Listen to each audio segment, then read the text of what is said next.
Trump is embarking on a 13-day, five-country tour. His first foreign stop is in Tokyo this weekend. President Donald Trump and his Japanese counterpart, Shinzo Abe, bring their bromance to Japan, the first stop on Trump's maiden swing through Asia that comes as anxiety over North Korea reaches fever pitch. Their first appointment, a round of golf outside Tokyo, arranged by Abe to ease Trump gently into his diplomatic marathon. The men will join Hideki Matsuyama, a rising star on the professional circuit, on an exclusive private course near this bustling capital city. That Abe is treating Trump to a round of golf shortly after his arrival in Asia is not an accident. The relationship between the two men has emerged as the strongest bilateral friendship of Trump's 9-month presidency. An avid golfer who plays most weekends in the United States, Trump will begin his 13-day slog through Asia with at least some semblance of familiarity. The welcome party is set to continue into the evening when Abe and Trump dine out with their wives, not at one of Tokyo's renowned sushi palaces, but at a steakhouse where Trump can savor his preferred well-done cut of beef, maybe with a side of ketchup.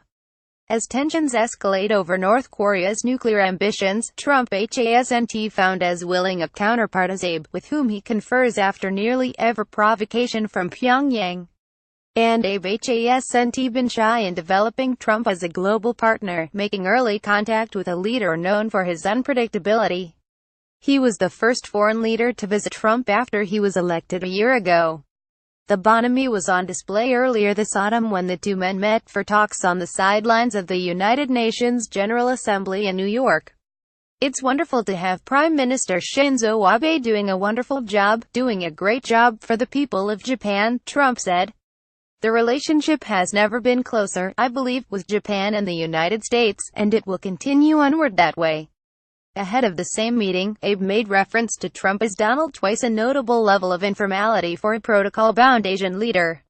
In other Asian capitals, Trump's relationships aren't as chummy. South Korean President Moon Jae-in has expressed concerns over Trump's bellicose threats toward North Korea and his frank dismissals of talks with the Kim Jong-un's regime.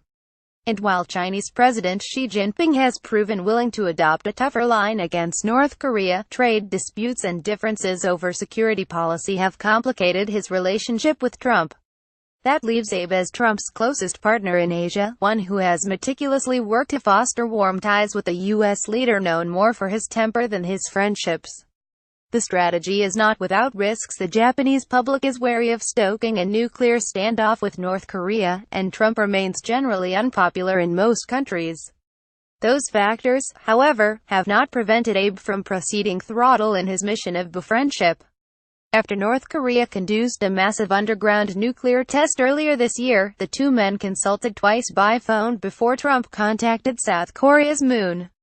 Abe is hoping to maintain a consistent discourse with Trump to avoid miscommunication, according to people familiar with his strategy in dealing with the erratic Trump. By speaking on a regular basis, Abe is working to avert the chance for surprises.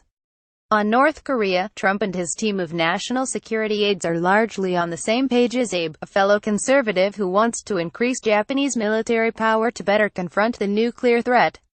In recent elections, Abe's party won by a decisive margin, increasing the likelihood he'll be serving as prime minister for years to come.